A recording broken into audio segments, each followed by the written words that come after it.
নেত্রকোনার কলমাকান্দায় উবধাখাল নদীর গড়াডোবা বাঁধ ভেঙে ডুবেছে নিম্নাঞ্চল। এসব এলাকার মানুষ ধান কেটে উঁচু স্থানে রাখলেও পানিতে ডুবেছে সেই ফসল।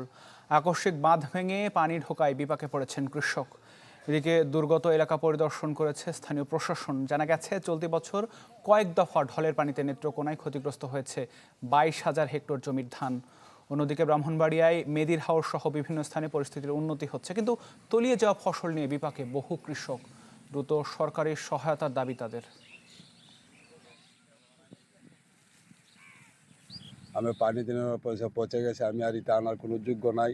আমার কি দুর্দশা, সবার আওয়ারের সব কৃষকেরই এই দুর্দশা। 1 লাখ টাকা খরচ করে ক্ষেত করলাম, ক্ষেত করাতে ওখানে যেতে তলে গেছে।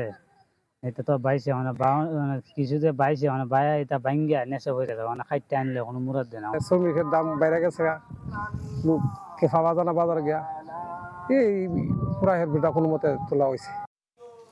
এসবকে নিয়ে আরও খবর জানাতে সুনামগঞ্জ থেকে যুক্ত হচ্ছেন আমাদের সহকর্মী AR জুয়েল, এবং একই সাথে নেত্রকোনা থেকে যুক্ত হচ্ছেন আরেক সহকর্মী হানিফুল্লাহ আকাশ। আমরা সুনামগঞ্জের পরিস্থিতি একটু জেনে আসতে চাই। জানাবেন কি আমাদের সেখানে কি অবস্থা, এখন পরিস্থিতির কি কিছুটা উন্নতি হচ্ছে?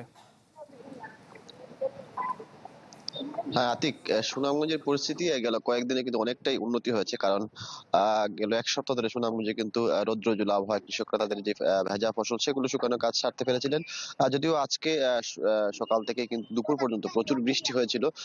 সুনামগঞ্জে প্রায় 119 মিলিমিটার বৃষ্টিপাত হয়েছে, যার কারণে কিন্তু কৃষকরা আবারও আসলে শঙ্কার, যেহেতু পানির পূর্বাভাস দেয়া আছে যে আগামী 7 দিন সুনামগঞ্জে যে বৃষ্টির একটি পূর্বাভাস রয়েছে, সেই ক্ষেত্রে বাড়তে পারে সুনামগঞ্জে সুরমা নদীর পানি।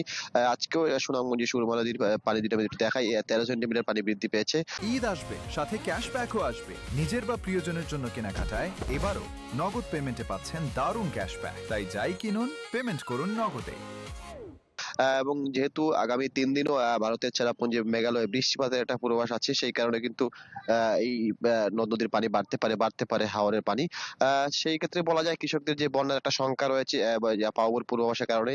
এবং ইতিমধ্যে সুনামগঞ্জে হাওরের যে ফসল তলিয়েছিল প্রায় 21,000 মেট্রিক টন ধান, কৃষি সম্প্রসারণ অধিদপ্তরের তথ্য মতে সেই ফসলগুলো কিন্তু হারিয়েছে। এছাড়াও যে ফসলগুলো এখনো আছে সেগুলো কিন্তু রৌদ্রোজ্জ্বল আবহাওয়া না থাকলে সেই ধানগুলো কিন্তু শুকানো অনেকটা কঠিন হবে।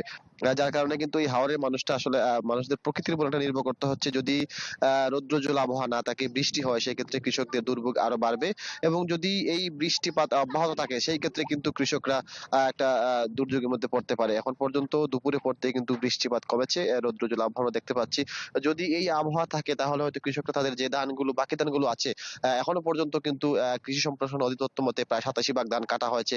বাকি যে ধানগুলো আছে সেগুলো কিন্তু পানিতে নিমজ্জিত, সেই ধানগুলো কিন্তু কাটা অনেকটা কঠিন। তো সব মিলিয়ে সুনামগঞ্জ হাওরের যে ক্ষতি হয়েছে সেটি পুষিয়ে নেওয়া কঠিন হবে যদি দুর্যোগ বা এই আবহাওয়া অনুকূলে না আসে। আতিক। জি জুয়েল, অনেক ধন্যবাদ যুক্ত হবার জন্য। এবার একটু আমরা নেত্রকোনার পরিস্থিতি জানতে চাই। আকাশ, আমরা শুনছিলাম সুনামগঞ্জে সহকর্মী জুয়েলের কাছ থেকে যে সেখানে কিছুটা উন্নতি হয়েছে পরিস্থিতি, এবং একই সাথে ব্রাহ্মণবাড়িয়ার হাওরে কিন্তু আমরা সেটি দর্শকদেরকে বলছিলাম। কিন্তু যেটি দুর্ভোগ, আসলে কৃষকরা ফসল তোলা নিয়ে দুর্ভোগে রয়েছেন এক ধরনের। জানাবেন নেত্রকোনায় পরিস্থিতি কি? আতিক, নেত্রকোনাতে আসলে হাওর অঞ্চলের যে এই বছর 40,000 হেক্টর জমিতে বোরো ধান আবাদ করা হয়েছিল, তার মধ্যে 22,000 হেক্টর জমির ফসল কিন্তু এরই মধ্যে তলিয়ে গেছে। এবং হাওরে কৃষি বিভাগের তথ্য মতে এখন পর্যন্ত আসলে শতভাগ যে ধান সেটি কর্তন হয়েছে। কিন্তু নেত্রকোনায় এবছর 1,84,000 হেক্টর জমিতে কিন্তু বোরো আবাদ করা হয়েছিল, তার মধ্যে নেত্রকোনায় কিন্তু 90% ধান কর্তন হয়েছে বলে কৃষি বিভাগ দাবি করেছেন।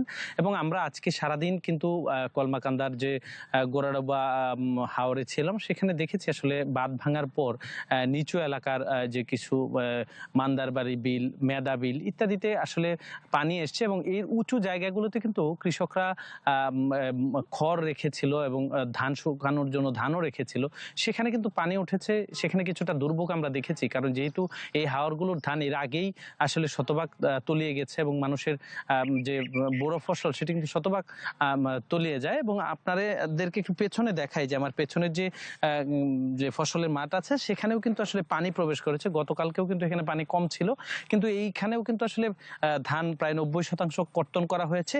কৃষকরা বলছে যে আসলে হঠাৎ করেই পানি আসার খবর শুনে কিন্তু তারা 24 ঘন্টার মধ্যেই দেখেন যে অনেক পানি বেড়ে গিয়েছে এবং এখন ভেতর থেকে আসলে ধান তুলে তারা নৌকা দিয়ে এই যে এই সকল যে উঁচু স্থান আছে সেখানে রাখে এবং এই উঁচু স্থানগুলোতেও কিন্তু এখন পানি বৃদ্ধির কারণে কিন্তু দেখছেন যে আপনারা খড় ভিজে আছে এবং ধান ত্রিপল দিয়ে ঢেকে রাখা হয়েছে। এইভাবেই আসলে প্রতিনিয়ত কিন্তু এই হাওরের যে কৃষক যারা তাদেরকে সংগ্রাম করতে হচ্ছে, তারা কিন্তু বলছেন যে আসলে এবছর একের পর এক আসলে অতিবৃষ্টি এবং উজান থেকে নেমে আসা ঢলের কারণে কিন্তু আসলে কৃষকদের ক্ষতি হয়েছে এবং এই যে ক্ষতির আর্থিক পরিমাণ ধরা হয়েছে প্রায় 450 কোটি টাকা। তো বিশাল ক্ষতির সম্মুখীন কিন্তু নেত্রকোনার প্রায় 74,000 কৃষক। আতিক। জি আকাশ, অনেক ধন্যবাদ যুক্ত হবার জন্য। নেত্রকোনা থেকে আমাদের সহকর্মী হানিফুল্লাহ আকাশ জানাচ্ছিলেন।